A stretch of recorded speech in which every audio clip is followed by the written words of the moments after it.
Good evening, everybody.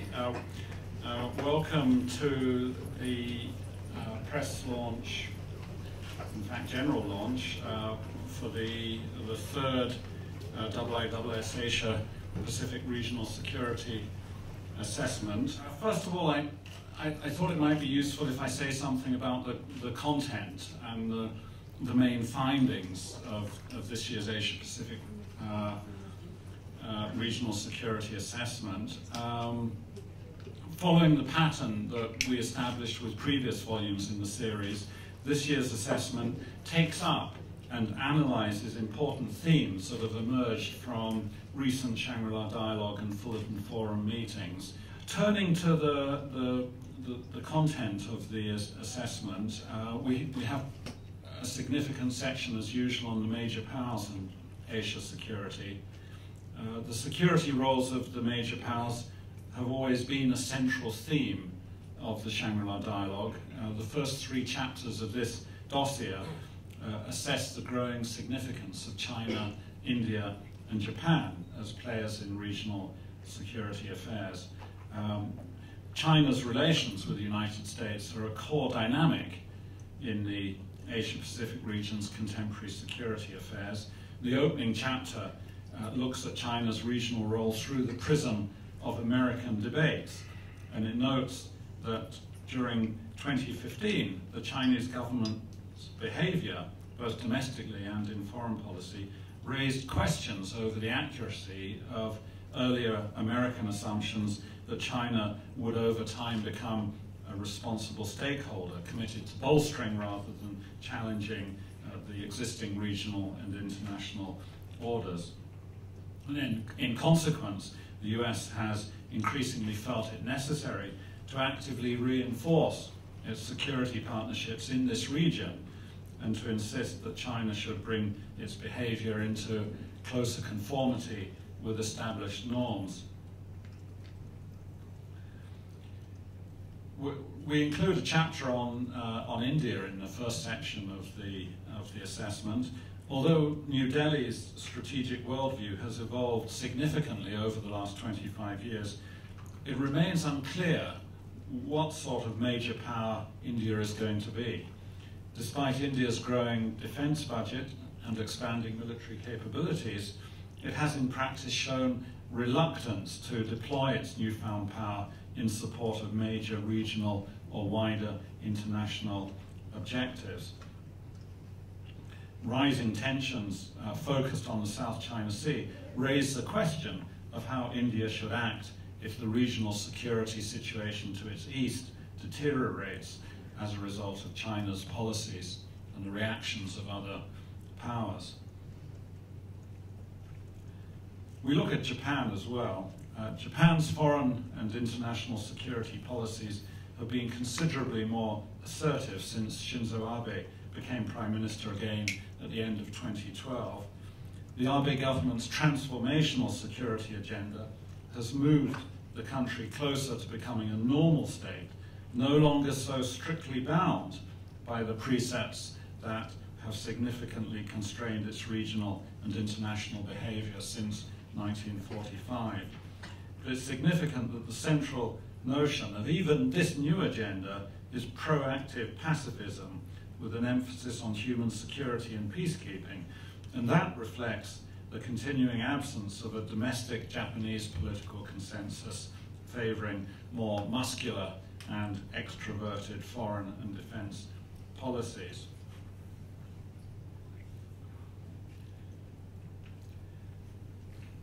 There's quite a focus in this regional security assessment on maritime security issues.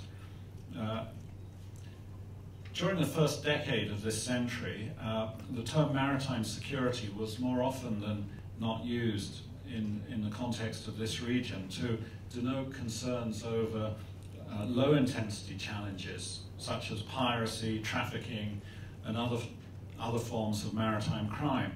But as tensions have risen in both the East China Sea and the South China Sea, the interstate dimension of maritime security has resurfaced as a crucial matter for regional governments and for navies. and for the United States and other interested non-Asian powers. So there's a chapter in this regional security assessment that looks at the question of militarization in the South China Sea in some detail. There's also a chapter which looks at Vietnam's major power relations. Along with the Philippines, Vietnam might be described as a frontline state in the South China Sea. Like China's, its territorial claims are expansive, while the long-term geopolitical reality as well as economic pragmatism dictate that Hanoi must try to maintain relations with China that, if not cordial, are at least correct. China's pressure on Vietnam in the South China Sea has sometimes made this a challenging task, particularly since the crisis over China's deployment in May 2014 of the HD 981 oil rig inside Vietnam's claimed EEZ. Indeed, the maritime dispute with China has become the single most important influence on Vietnam's international policies, with the important consequence that Hanoi has felt compelled to make strong efforts to improve bilateral relations with a wide range of other powers. Contention over the South China Sea has become a highly prominent regional security issue, but other maritime security concerns in the region at the same time remain numerous and diverse in nature.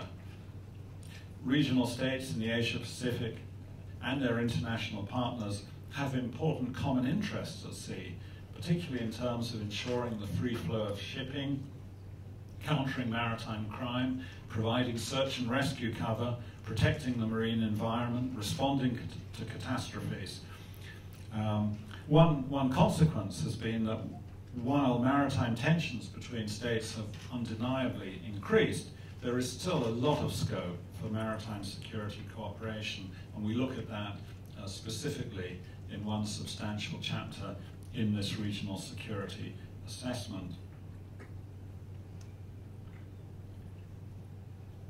South China Sea is not the only potential major flashpoint in the region, and we include a chapter on North Korea.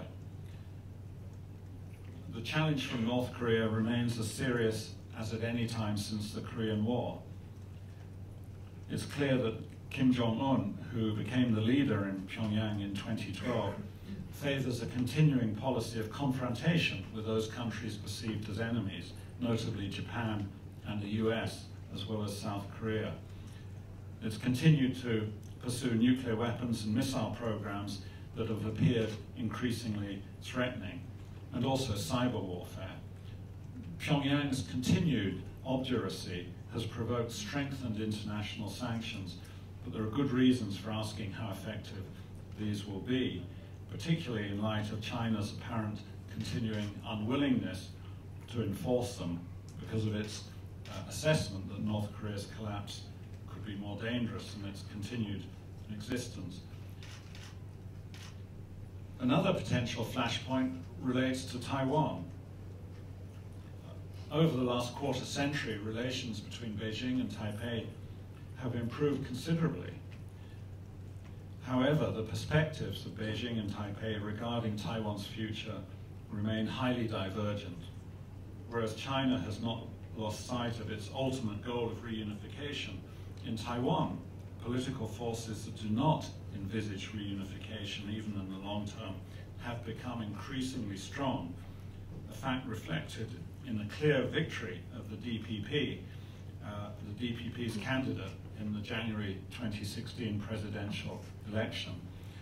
Although China's rapid military modernization has eroded the military balance between China and Taiwan, American security guarantees continue to support Taiwan's de facto independence, and the US is likely to retain its military superiority in the Western Pacific for many years to come, a fact likely to deter China from military aggression.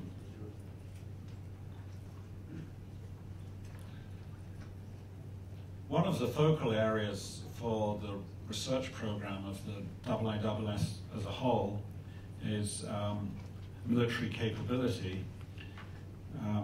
Then this dossier includes chapters presenting assessments of two region-wide dimensions of military capability: naval power and defense industry. In a maritime region, naval capability is axiomatically a vital component of overall military capability. So assessing how the region's most important maritime actors are developing their navies provides a strong indication of their capacities to use hard power to defend and in some cases to project their national interests. It's clear that the People's Liberation Army Navy of China has made impressive strides in developing its capability over the last 2 decades.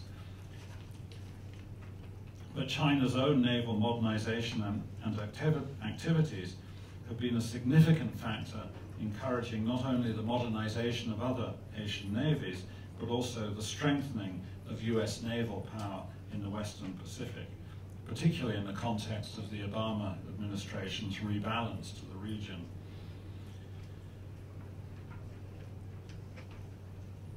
Internationally, a strong defense industry is widely recognized as an important component of national military capability. At the same time, for domestic political reasons, governments are often keen to ensure that at least a significant proportion of their defense procurement spending is recycled back into the national economy, and they may see defense industry as an important component of a wider national industrial development program. For these reasons, most of the larger states in the Asia Pacific, most importantly China, India, Japan, and South Korea, have attempted to develop what might be called full spectrum defense industries over the last several decades, along with Australia, Indonesia, and Singapore, which have developed more specialized capabilities. Powerful strategic imperatives combined with defense spending, which seems likely to continue rising in many regional states, will ensure that defense industrial sectors in the Asia Pacific will continue to remain important suppliers to national armed forces. But at the same time, they're likely to engage in more extensive international cooperation while seeking export markets. The final chapters of this dossier, this regional security assessment, examine some emerging regional security challenges and assess the extent to which new economic initiatives in the region are linked to security. There's a particular focus on irregular migration, which is widespread in the Asia-Pacific region, where economic and environmental challenges have provoked the unregulated movement of millions of people. The connection between irregular migration and security is not difficult to establish. Some reporting and analysis on this topic, though, tends to assume that irregular migrants are almost inevitably a security threat because of their ethnic or religious difference, or their possible links to criminality or even terrorism. But the challenge of irregular migration can also be viewed through the prism of human security, in which the referent is the migrant rather than the receiving state. Such an approach reveals a wide range of insecurity amongst irregular migrants in many parts of the region and raises the question of whether a more progressive and comprehensive approach to the challenge of irregular migration is necessary. There's growing concern in parts of Southeast Asia over the potential for the Islamic State to develop a foothold in the region. This is particularly the case in Indonesia and Malaysia. Since 2014, hundreds of Indonesians and Malaysians have gone to Syria in order to fight for or otherwise support ISIS. But while the Syrian conflict has converged with debates in Indonesian Islam about what it means to be a Muslim, about the end of time narrative, and also discussion about how jihad should be conducted ideally. And this has appealed to some Indonesian Muslims both as a just war and because of tangible material benefits, only a very tiny minority of Indonesia's large Muslim population have been involved. Some Malaysians and Filipinos have also gone to Syria. While there may be some danger from returning fighters and self-radicalized supporters of ISIS, Southeast Asian governments, especially Indonesia's, seem capable of managing these threats very competently. But even closer intelligence collaboration among Southeast Asian governments and also with external partners would help to provide even greater assurance that the threat is contained. Finally, the last chapter in the assessment looks at the link between multilateral economic cooperation and security in the region. Economic cooperations are proliferating in the Asia Pacific. These include the ASEAN Economic Community, the Trans-Pacific Partnership, the Regional Comprehensive Economic Partnership, the Asian Infrastructure Investment Bank, and the One Belt, One Road initiative, and also early plans for a free trade area of the Asia Pacific. The reality of these initiatives' connections to regional security is quite complex.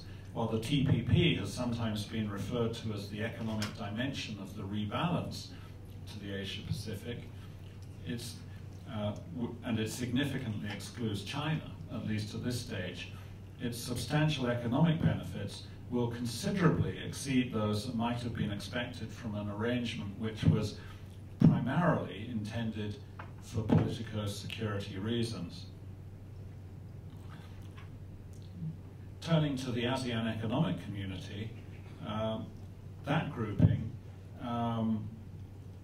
is characterized by a strange, almost lack of commitment to economic cooperation, which suggests that the reality, the real rationale for the AEC may be as much concerned with politics and security as with economics. It's harder to come to conclusions yet about OBOR, though it seems possible that China's immediate economic rationale for the scheme does not exclude political and strategic objectives in the longer term. So the analyses provided in this Asia-Pacific Regional Security Assessment highlight the breadth and the seriousness of the security challenges facing governments in this region.